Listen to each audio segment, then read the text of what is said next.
बिस्मिल्लाहिर्रहमानिर्रहीम। नाज़रीन मोहतरम, अस्सलामु अलैकुम वरहमतुल्लाहि वबरकातुहू। नाज़रीन मोहतरम, आज की इस वीडियो में हम आप हज़रात के सामने इफ़्तार की दुआ बयान करेंगे। इफ़्तार की दुआ बयान करने के बाद इफ़्तार की दुआ जो है वो रोज़ा खोल लेने के बाद पढ़ेंगे या पहले पढ़ेंगे, यानी खजूर खाने से पहले पढ़ेंगे या खजूर खाने के बाद पढ़ेंगे, ये मसला भी हम आपके सामने वाज़े करेंगे। तो सबसे पहले आप इफ़्तार की दुआ समाअत फरमाएं। अल्लाहुम्मा इन्नी लका सुमतु व बिका आमनतु व अलैका तवक्कलतु व अला रिज़्क़िका अफ़्तरतु।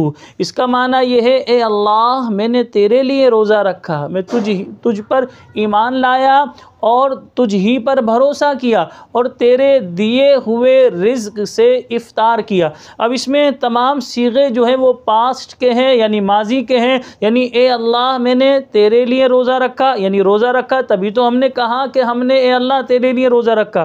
फिर आगे है हम और तुझ ही पर ईमान लाया, यानी जब आप ईमान लाए तभी तो आपने कहा तुझ ही पर ईमान लाया। और तुझ ही पर भरोसा किया, यानी आपने भरोसा किया तभी आपने कहा कि तुझ ही पर भरोसा किया।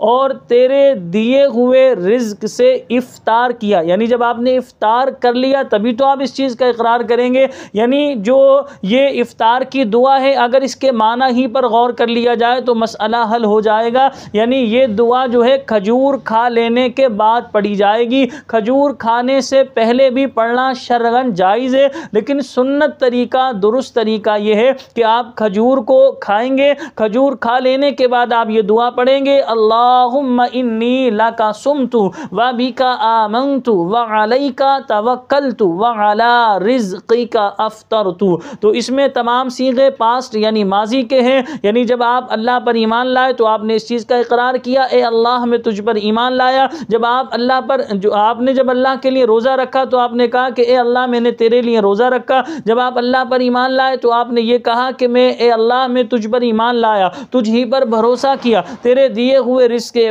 इफ़्तार किया। तो अगर आप खजूर खाने से पहले जो है ये दुआ पढ़ेंगे तो इसके माने पर गौर कीजिए, मफ़हूम पर गौर कीजिए। आपने अभी इफ़्तार करी नहीं और आपने कहा कि तेरे दिए हुए रिज़्क़ से इफ़्तार किया। इफ़्तार कर लेने के बाद आपने ये कहना है, तो लिहाजा इस दुआ को आप खजूर खाने के बाद ही पढ़ेंगे। यही सुन्नत तरीका और यही दुरुस्त तरीका है। आपको शायद ये वीडियो एक अजीब लग रही हो या आप हमारे मसले से आप जो है इत्तेफाक ना कर रहे हो, तो लिहाजा आपसे गुजारिश है आप फ़िक़्ह की किताबों का मुताला कीजिए। फ़िक़्ह की किताबों में उलमाए इस्लाम ने यही तहरीर फरमाया कि ये जो दुआ है हम रोज़ा इफ़्तार करने के बाद ही पढ़ेंगे। और हमने इसके मफ़हूम को भी जिक्र किया। मफ़हूम को भी अगर देखा जाए, तर्जमे को भी देखा जाए, तो तर्जमे से भी आप इस बात को समझ सकते हैं। तो हम दोबारा से इफ़्तार की दुआ रिपीट कर रहे हैं। अल्लाहुम्मा इन्नी लका सुमतु व बिका आमनतु व अलैका तवक्कलतु व अला रिज़्क़िका अफ़्तरतु।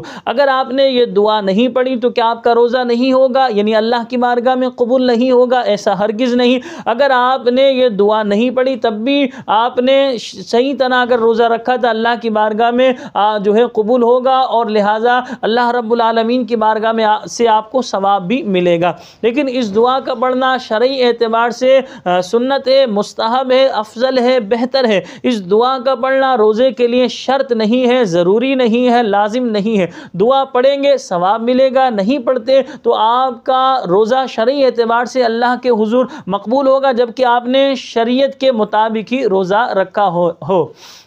यकीनन आज की वीडियो आपको बेहद पसंद आई होगी। आपसे छोटी सी गुजारिश है कि आपने अगर अभी तक हमारे चैनल को सब्सक्राइब नहीं किया तो चैनल को ज़रूर सब्सक्राइब कर लीजिए। वीडियो को लाइक शेयर ज़रूर कीजिएगा। हमें अपनी दुआओं में याद रखिएगा। मिलते हैं अगली वीडियो में, तब तक के लिए हमें इजाज़त दीजिए। अल्लाह निगहबान। अस्सलामु अलैकुम व रहमतुल्लाहि व बरकातुहू।